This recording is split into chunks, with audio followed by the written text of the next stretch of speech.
What's up, welcome to Nowstalgia. Dave here with a review of Drive-Away Dolls, the new comedy film from Ethan Coen, starring Margaret, Qualley, and Geraldine Viswanathan. Of course, Ethan Coen and his brother Joel Coen. The Coen brothers are making movies separately at this time. Of course, we got Joel Coen's The Tragedy of Macbeth 2 years ago, a movie I liked quite a bit. I thought it was very theatrically staged. It looked really awesome. I was quite into it. And now we have, of course, Ethan's Drive-Away Dolls, a movie he co-wrote with his wife, Trisha Cook. And they actually say that they co-directed the film, even though Ethan has sole directing credit. Nonetheless, this is a pretty interesting film in the sense that it's very svelte, it's very short. It is 84 minutes long.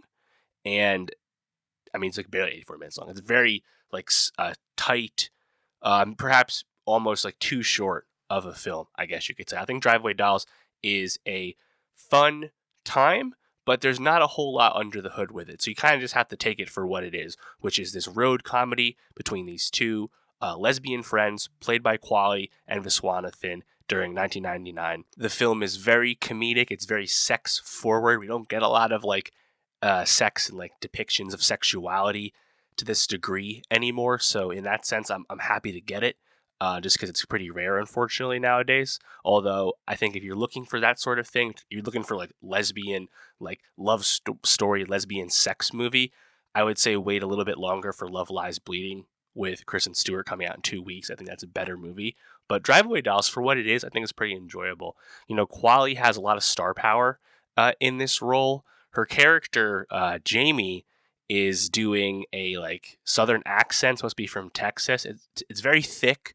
I think it's probably a bit offensive to actual Southerners, but I thought it was funny. But I don't think it's an amazing accent or anything. And she's a very forward person, very sexually free, the star of the party, that kind of person.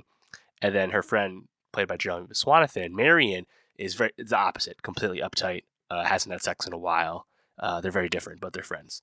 And they basically go on this road trip and inadvertently have this package in the car they're using that criminals want. The plot's not important. There's not a whole lot to the plot.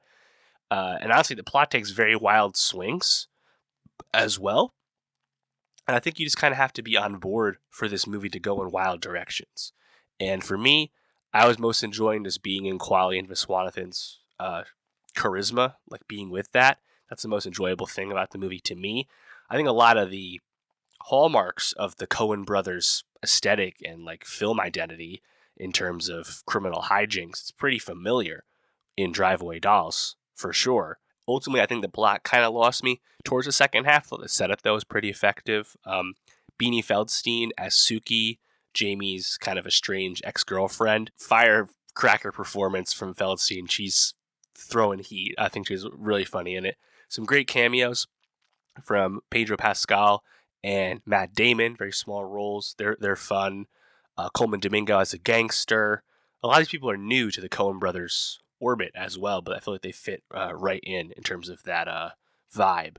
I think that my favorite joke in the movie is just stuff early on about Viswanathan's Marion. Marion's last person she hooked up with worked for Ralph Nader's campaign. I thought that was hilarious. Great 1999 humor. But yeah, ultimately, I just don't know if there's a whole lot under the hood with this. It's just kind of a fun time. The hijinks there, the sex forwardness of the movie is great.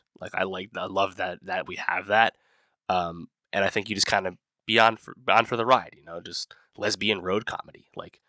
I guess that sells itself, and that's perfectly okay. Not every movie has to be spectacular or anything. And I think, frankly, for a movie just kind of dumped with little fanfare at the end of February, this was supposed to come out last year before the strikes delayed it, we could do a lot worse. So shout out Drive-Away Dolls. I think it's a great turn for Qualley, who's got a lot of plaudits at this point in various roles, and Viswanathan, who I've been a fan of ever since Blockers, where I thought she was amazing. She's a great comedic performer. Looking forward to seeing what Marvel is able to do with her in Thunderbolts. She's replacing Io Edebiri in that relatively new casting there. So we'll see. And maybe the Coen brothers are getting back together. They've hinted at it. I think they're certainly better together than they are apart. That's obvious. Of course, they've made 18 films together, including some absolute bangers. And they've only made, one feature each apart. So we'd love to see them get back together. Last film was Buster Scruggs, been a minute, so we'll root for that. But in the meantime, Driveway Dolls, solid flick for what it is. Perfectly fun, perfectly enjoyable. Let me know how'd you feel about it, and for more movie reviews, subscribe, and I'll see you next time.